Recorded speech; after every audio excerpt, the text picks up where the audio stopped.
దళితులు వెనుకబడిన వర్గాల రిజర్వేషన్లను దోచుకోవడానికి విపక్ష ఇండియా కూటమి చేస్తున్న ప్రయత్నాలను అడ్డుకుంటారని ప్రధానమంత్రి నరేంద్ర మోదీ ప్రతిజ్ఞ చేశారు. రిజర్వేషన్లు కట్టబెట్టాలని చూస్తున్న ఓటు బ్యాంకు ముందు బానిసలుగా మారిన విపక్షాలు వారిని ప్రసన్నం చేసుకునేందుకు ముజ్రా ప్రదర్శిస్తున్నాయని తీవ్రస్థాయిలో విమర్శించారు. బీహార్లోని బక్చర్, కారాకాట్, పాటలీపుత్ర, ఉత్తరప్రదేశ్లోని ఘాజీపూర్ లోక్సభ నియోజకవర్గాల పరిధిలో జరిగిన ఎన్నికల సభల్లో ప్రధాని నరేంద్ర మోదీ మాట్లాడారు. బీహారీల వలసల గురించి ఇతర రాష్ట్రాల నాయకులు అవమానకరంగా మాట్లాడినా ఇక్కడి ఆర్జేడీ నేతలు ఒక్క మాట ఎందుకు మాట్లాడే ధైర్యం చేయలేక లాంతరుతో ముఖానృత్యం చేస్తున్నారని ఎద్దేవా చేశారు. విపక్షాలు అధికారంలోకి వస్తే ముందు చేసే పని ముస్లింలకు రిజర్వేషన్లు మళ్లించినా కోర్టులు ప్రశ్నించకుండా రాజ్యాంగాన్ని మార్చడమేనని అన్నారు. ఈ కూటమి ప్రణాళికలు అమలైతే ఆర్జేడీకి సాంప్రదాయ మద్దతుదారులుగా ఉన్న యాదవులతో పాటు అనేక అణగారిన వర్గాలు తమ రాజ్యాంగపరమైన హక్కులను కోల్పోవాల్సి వస్తుందని ప్రధాని హెచ్చరించారు. జూన్ 4న ఎన్నికల ఫలితాలు వచ్చాక కాంగ్రెస్ రాజకుటుంబం తమ ఓటమికి మల్లికార్జున ఖర్గేను బాధ్యుడిని చేసి విదేశీ విహారయాత్రకు వెళ్లిపోతుందని జోస్యం చెప్పారు. ఉత్తరప్రదేశ్లోనూ సైకిల్ పంక్చర్ అయిందని తెలిపారు. 1 ర్యాంక్ 1 పెన్షన్ అమలు కాకుండా మాజీ సైనికులను మోసపుచ్చి కాంగ్రెస్ నాటకాలు ఆడిందని, మోదీ అధికారంలోకి వచ్చాకే అది అమలైందన్నారు. कि बाबूजी का जो सपना था वो मैंने यहां आकर के इसका उद्घाटन करने का सौभाग्य मुझे मिला।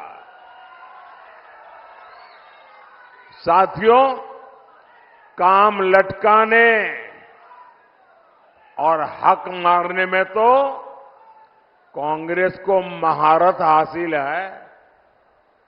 इन्होंने हमारे सेना के वीर जवानों को 1 रैंक 1 पेंशन तक नहीं मिलने दी थी।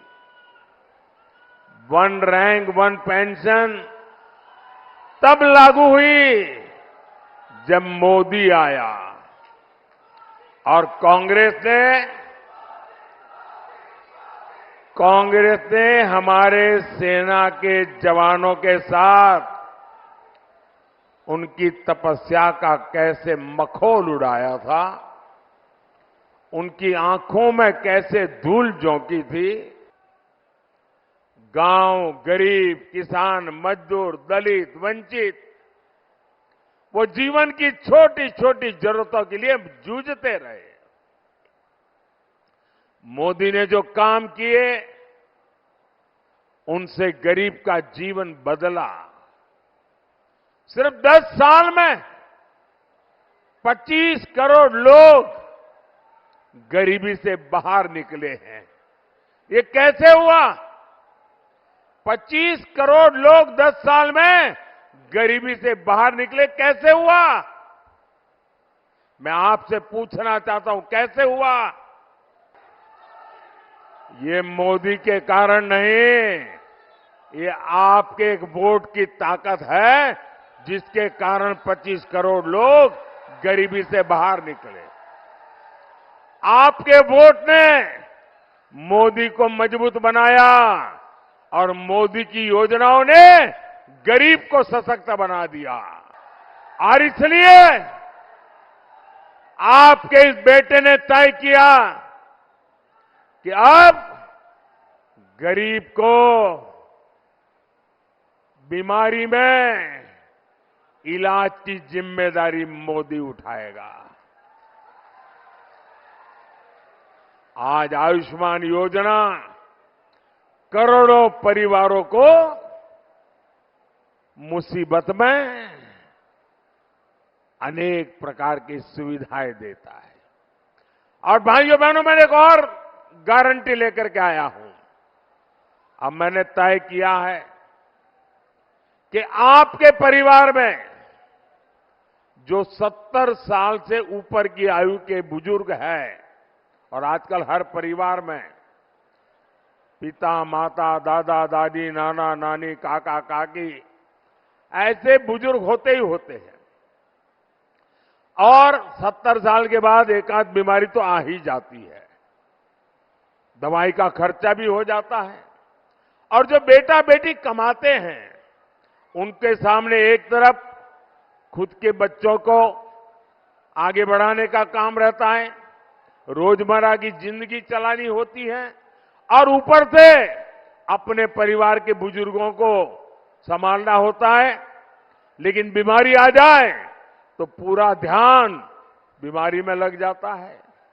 और जो कमाने वाले बेटे बेटी हैं, उन पर बहुत बोझ पड़ जाता है।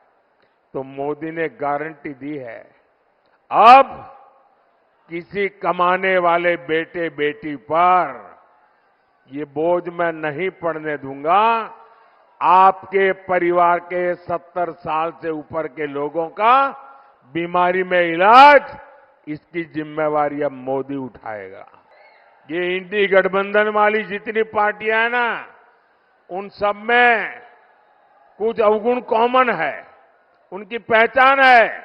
एक, इंडी गठबंधन वाली सभी पार्टियां गौर सांप्रदायिक है। दूसरा, वे गौर जातिवादी है। तीसरा, वे गौर परिवारवादी है। इन लोगों ने हमेशा देश में दलितों, पिछड़ों को आगे बढ़ने से रोका। आप याद करिए, देश में बाबा साहब अंबेडकर का अपमान किसने किया था? उन्हें षड्यंत्र करके चुनाव किसने हराया था? कांग्रेस पार्टी ने। बाबा साहब को भारत रत्न किसने नहीं मिलने दिया? कांग्रेस पार्टी ने। इन लोगों ने एक दलित के बेटे रामनाथ कोविंद को जी अपमान किया।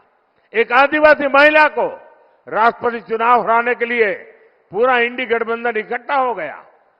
और यही वो लोग हैं जिन्होंने राजा सोहेलदेव जैसे महान वीर का कभी सम्मान नहीं होने दिया।